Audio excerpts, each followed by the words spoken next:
السلام علیکم سامعین، 7 جمادی الاولیٰ کی تاریخ شروع ہو چکی ہے، 9 نومبر ہے۔ خبر کا عنوان ہے 2 بڑے اہل علم کا انتقال، انا للہ و انا الیہ راجعون۔ اتر پردیش کے ضلع علی گڑھ کے قصبہ چھرا کے ناظم اعلیٰ اور خلیفہ مجاز مولانا غلام کبریہ آرزو قاسم کا انتقال ہو گیا ہے۔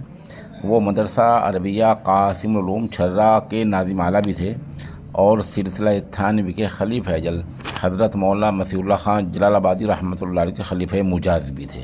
ان کی نماز جنازہ مفتی خبیر نے پڑھائی ہے۔